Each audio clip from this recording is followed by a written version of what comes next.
Michael Olise to Real Madrid for 200 million. Bernardo Silva, Vitinha, Joao Neves, Josko Gvardiol, Ricardo और उसी के साथ साथ और भी बहुत सारे प्लेयर्स जैसे एंजो फर्नांडिस भी हो गया। यहाँ पे क्या चल रहा है रियल मैड्रिड के अंदर, आखिर कितने प्लेयर्स के साथ रियल मैड्रिड सच में लिंक्ड है और उनमें से कौन कौन से प्लेयर के सच में चांसेस हैं रियल मैड्रिड पे लैंड करने के लिए।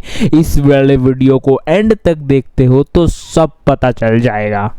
तो चलो एक एक करके सब बताना चालू करता हूं। विटीनिया और नेवेस तो रियल मैड्रिड पे नहीं आ रहे हैं। पीएसजी ने क्लियर बोल दिया है कि भाई साहब हम सेल करने के लिए नहीं है।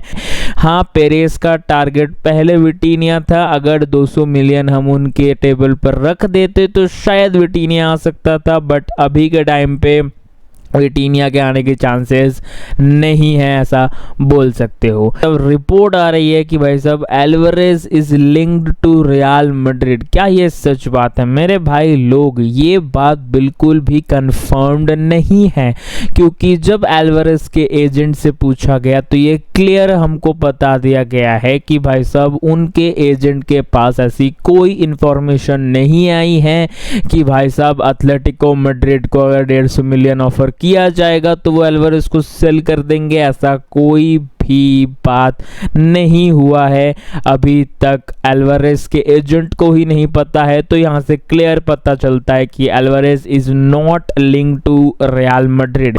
अब मुझे पता है तुम लोग वेट कर रहे हो माइकल ओलिसे के बारे में सुनने के लिए, बट थोड़ा सा और वेट कर लो, क्योंकि उसके पहले मैं बताना चाहता हूँ बर्नार्डो सिल्वा के बारे में।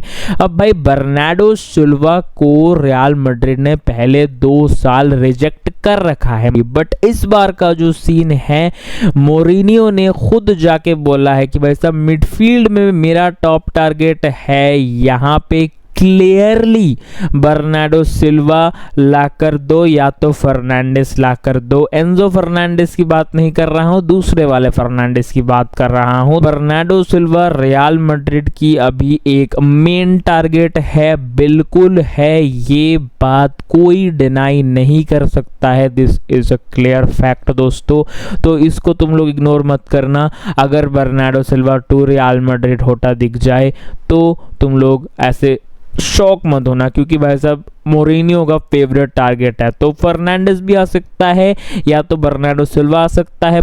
एंजो फर्नांडिस के साथ क्या सीन है? एंजो फर्नांडिस का प्राइस कितना है भाई साहब? चेल्सी ने पर्टिकुलरली 139 मिलियन उसका प्राइस रखा है और 140 मिलियन के अराउंड यहाँ पे कुल मिला के एंजो फर्नांडिस को अगर रियल मैड्रिड साइन करना चाहती है तो कर सकती है बिल्कुल। अगर वो लोग बिड प्लेस करेंगे तो Enzo Fernandez to Real Madrid होने में काफी देरी नहीं लगेगा, काफी इजीली हो जाएगा। वो लोग सेल करने के लिए बैठे हैं और हम पैसा देंगे और Enzo Fernandez to Real Madrid हो जाएगा काफी जल्दी। इसमें कोई दिक्कत वाली बात नहीं है। ओलिसे जैसा सीन नहीं है यहाँ पे, मैं आपको तुमको क्लियर करके बताऊंगा ओलिसे वाला सीन, तो तुम चिंता मत करो ज्यादा। अब भाई साहब देखो, रियल मैड्रिड के हाथ में अभी डिसीजन है, क्या वो ओलिसे को लेंगे या फिर एंजो फर्नांडिस को लेंगे, क्योंकि वैसे ओलिसे अगर चाहिए तो 200 मिलियन देना ही पड़ेगा, क्योंकि 150 मिलियन के अंदर ओलिसे नहीं आ रहा है। क्योंकि सबको पता है कि भाई साहब पेरेज ने एक गैलेक्टिको साइनिंग के लिए वादा कर दिया है, तो वो जिसके भी पीछे जाएगा उसको डिलीवर करना ही पड़ेगा। अगर वो डिलीवर नहीं कर पाता है तो उसके रेपुटेशन के ऊपर काफी बड़ा एक तुम बोल सकते हो मार्क आ जाएगा, जिसके मदद से एनरिके रिकेल्मे 2030 में उससे उसकी प्रेसिडेंसी तो छीन सकता है। इसके चांसेस काफी बढ़ जाएंगे, क्योंकि तुमको पता है 2 वीक के अंदर ही पेरेस को सिर्फ 65% वोट मिला था और एनरिके रिकेल्मे ने कुछ 35 पॉइंट कुछ % वोट रिसीव किए थे सिर्फ 2 हफ्तों में एंट्री रिकल मैंने ये किया है। मुझे पता है उसके पहले से काफ़ी सारे सीन चल रहे थे, बट जो ये मेन चीज़ें वगैरह हुई, हालैंड का नाम अनाउंस करना, यर्गन क्लॉप का नाम अनाउंस करना, चाहे वो फेक ही क्यों ना थी भाई साहब, प्लेयर्स ने, सोशियोज ने, रियल मैड्रिड के जो मेंबर्स होते हैं तुमको पता होगा, उन लोगों ने ट्रस्ट दिखाया और उसने 35% वोट मोटा मोटा 2 से 3 हफ्तों में गेन कर लिए, 2 से 3 हफ्ते के कैंपेन के बाद। कि माइकल ओलिसे के साथ क्या सीन चल रहा है।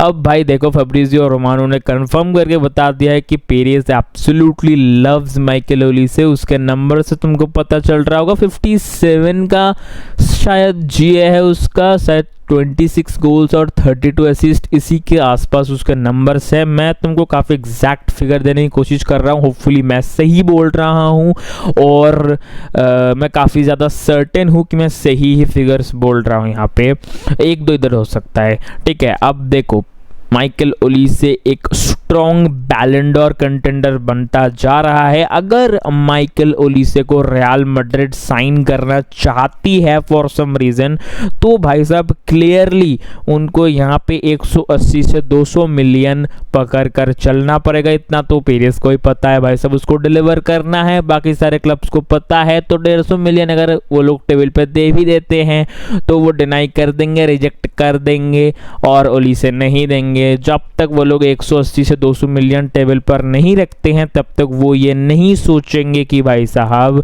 ओलिसे को रियल मैड्रिड के लिए हमको सेल करना है या फिर नहीं। अब लास्ट में वीडियो को कंक्लूड करने से पहले रियल मैड्रिड के डिफेंस के बारे में बताना चाहूंगा। इतना क्लियरली समझ लो, एक बड़ा डिफेंडर, बड़ा हो या ना हो, एक प्रोमिनेंट मिडफील्डर रियल मैड्रिड पे आएगा। इब्राहिम कोनाटे का ऑलरेडी साइन हो चुका है वो, और उसी के साथ साथ एक और बड़ा डिफेंडर जो कि ग्वार्डियोल और रिकार्डो में से कोई एक हो सकता है। ग्वार्डियोल ने खुद बोला है कि मैं इंटरेस्टेड हूँ to join Real Madrid according to this report. अगर मुझे फिर से मिल गया तो स्क्रीन के ऊपर मैं दिखा दूंगा। तो सिंपल सा, बर्नार्डो सिल्वा और योस्को ग्वार्डियोल, ये दोनों अभी रियल मैड्रिड के सबसे प्रोमिनेंट टारगेट हैं जो हमको पता है, ठीक है ना।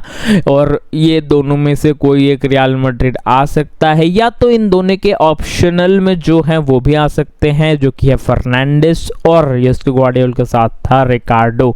ये सारे प्लेयर्स कहीं ना कहीं रियल मैड्रिड से जुड़े हुए हैं। तो ठीक है, वीडियो को यही एंड करते हैं। कोई और बड़ा इंफॉर्मेशन आता है तो फिर से आ जाऊंगा आप लोगों को वो सब कुछ भी बताने के लिए।